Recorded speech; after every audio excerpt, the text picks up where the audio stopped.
नमस्कार साथियों।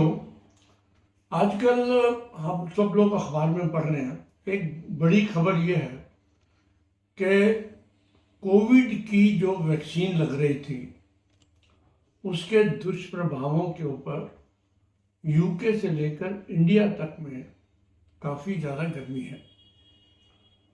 अब आप सोचिए कि 2020 में जो कोविड की बीमारी त्राही त्राही मचा रही थी, विश्व भर के अंदर विभिन्न कंपनियों ने, विभिन्न सरकारों ने इसकी रोकथाम के लिए वैक्सीन बनाने की बात करी। अब फ्रेंटिकली रिसर्च वर्कर्स ने, मेडिकल सिस्टम्स ने और सरकारों के हेल्थ डिपार्टमेंट ने इसके ऊपर काम किया और करीब 9 महीने के अंदर ये पहली बार हुआ था कि विश्व के अंदर किसी भी बीमारी की वैक्सीन 9 महीने में तैयार हो जाए, टेस्ट हो जाए और मार्केट में, चाहे उसको हम सोचें कि लिमिटेड यूज़ के लिए अलाउ किया गया, लेकिन अलाउ हुई और करोड़ों करोड़ों लोगों को वैक्सीन लगी। अब आज उसके 4 साल बाद एक यूके के कोर्ट के अंदर एस्ट्राजेनिका जो कंपनी है, जो इंडिया के अंदर भी सीरम इंस्टीट्यूट के साथ एक वैक्सीन बनाई थी कोविशील्ड, उसकी जब बात के ऊपर कुछ लोग कोर्ट में गए यूके के अंदर, तो उन्होंने कहा जी कि इस वैक्सीन की वजह से मेरे को सिर में दर्द रहता है या मुझे अधरंग हो गया, कुछ लोगों को और सिम्टम्स थे। तो उस कंपनी ने माना कि इस वैक्सीन की वजह से हो सकता है कुछ लोगों को ऐसे सिम्टम्स हुए हों या ऐसी बीमारी हो। रिपोर्टिंग में है कि करीब 80 लोग यूके के अंदर इस बीमारी के, इस वैक्सीन के साइड इफेक्ट से उनकी मृत्यु हो गई। अब सवाल ये उठता है कि उन्होंने मान लिया और उसके बाद थोड़े दिन बाद उन्होंने वैक्सीन को विड्रॉ कर दिया मार्केट से। इंडिया की सीरम इंस्टीट्यूट ने भी कहा कि हम कोविशील्ड नहीं बना रहे। अब नहीं बना रहे कि 2 कारण हैं। एक कारण तो ये हो सकता है कि कोर्ट के अंदर केस चला, उन्होंने माना कि इसके दुष्प्रभाव है। दूसरा ये भी है कि नए नए म्यूटेशंस पैदा हुए कोविड के, बीमारी के, इन्फेक्शन के, और ये कोविशील्ड की वैक्सीन थी आज की तारीख में उस फॉर्म के अंदर जो फॉर्म 2021 में चल रही थी, उसके कंपैरेटिवली उसकी इफेक्टिविटी खत्म हो गई।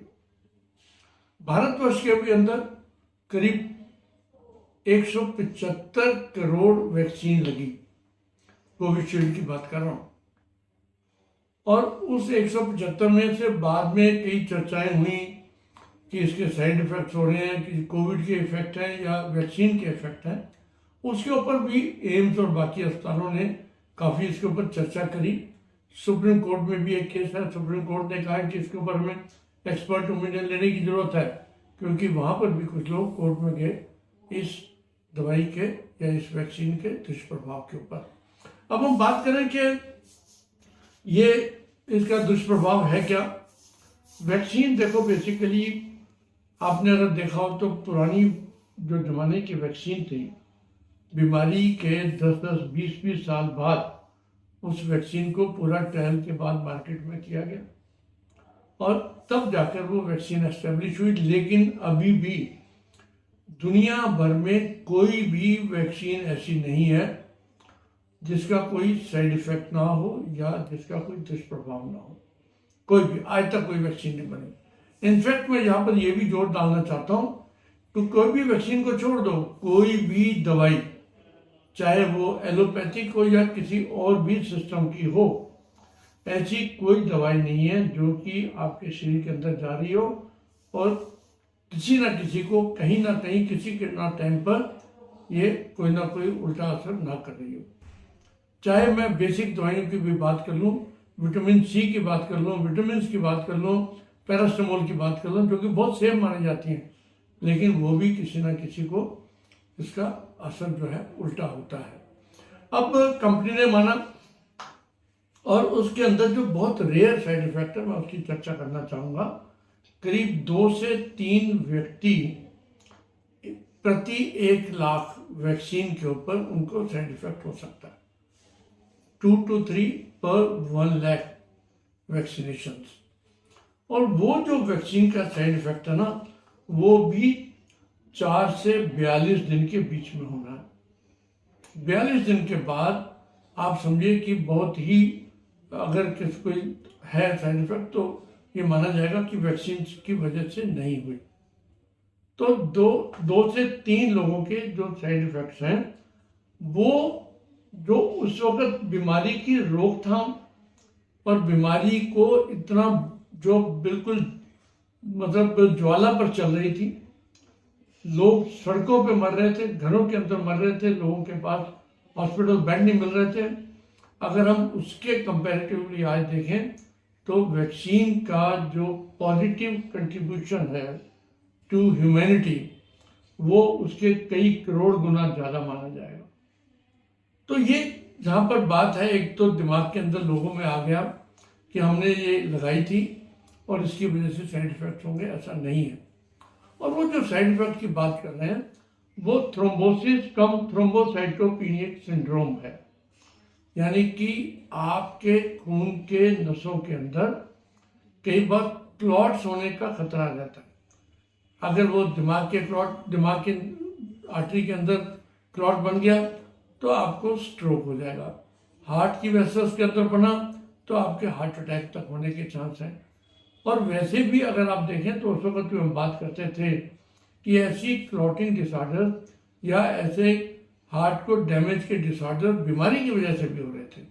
तो जो आज की तारीख में TTS बोला गया है, थ्रोम्बोसिस विद थ्रोम्बोसाइटोपेनिया सिंड्रोम, ये बहुत रेयर है और इसका बहुत रेंज के अंदर, किसी को सिर में दर्द हुआ, किसी को आंखों की रोशनी गई, किसी को स्ट्रोक हुआ, ये जो है ये सब जगह पर विश्व भर के अंदर इन वैक्सीन्स की वजह से हुआ।